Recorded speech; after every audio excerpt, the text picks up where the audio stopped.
Quand on cherche à connaître davantage quelqu'un, quand on veut découvrir son style, sa manière de faire, c'est toujours hyper intéressant de revenir à ses tout débuts. Ses premières interventions en public, ses exploits de jeunesse.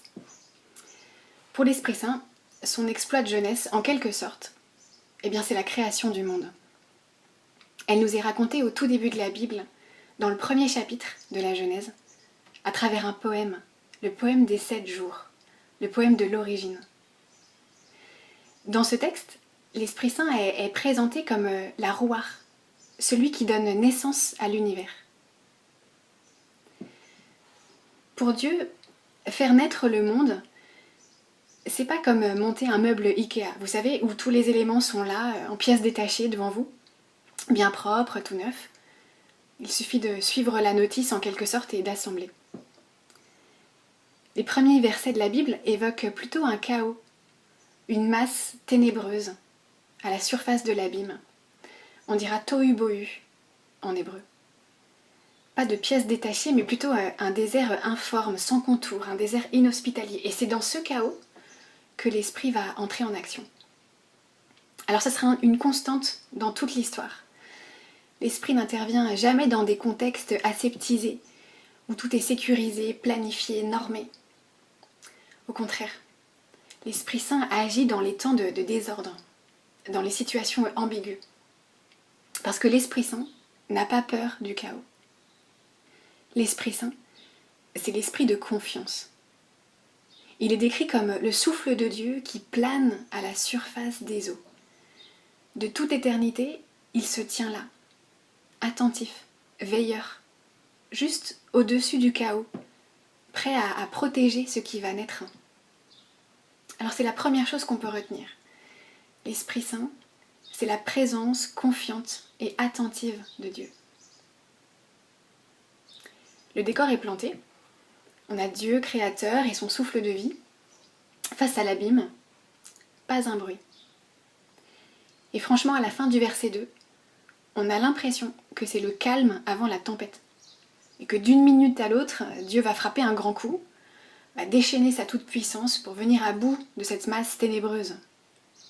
Le combat semble imminent. Et en fait, non. En fait, ça ne se passe pas du tout comme ça. Dieu ne prend pas les armes contre le chaos, il ouvre la bouche. Il s'adresse au chaos. Il va parler au désordre absolu. Et tout va s'ordonner. Vous connaissez le verset, Genèse 1, verset 3. Et Dieu dit que la lumière soit, et la lumière fut.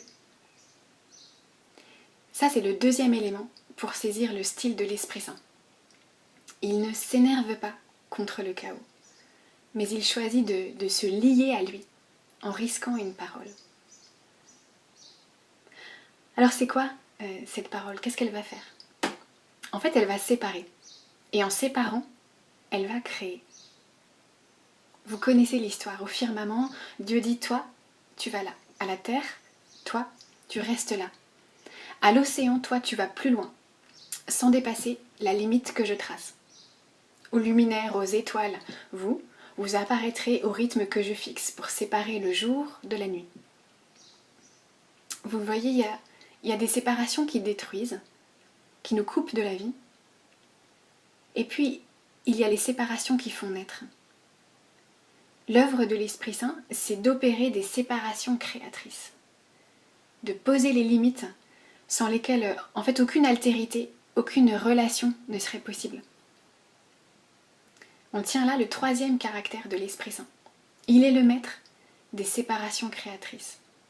Il est le maître des séparations qui transforment le chaos en lieu habitable.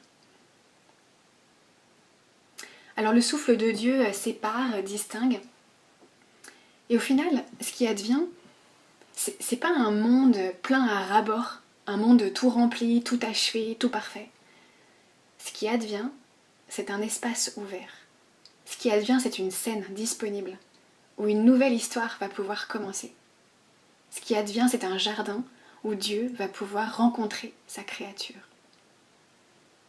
Et on la tient, l'œuvre ultime de l'Esprit Saint, celle qui récapitule toutes les autres. L'Esprit Saint, c'est le facilitateur. C'est lui qui crée les conditions pour que la rencontre entre Dieu et ses créatures devienne possible. De toute éternité, c'est ça son job. Maintenir ouvert l'accès au Père. Aménager l'espace des retrouvailles. Aménager la salle de noces. Aménager le jardin. C'est dans ce lieu que le Fils va nous conduire. Et c'est là que nous retrouverons le Créateur. Alors 4 traits de l'Esprit Saint. Il est une présence confiante, attentive, qui ne s'effraie pas du chaos, mais qui fait alliance avec lui, en donnant une parole.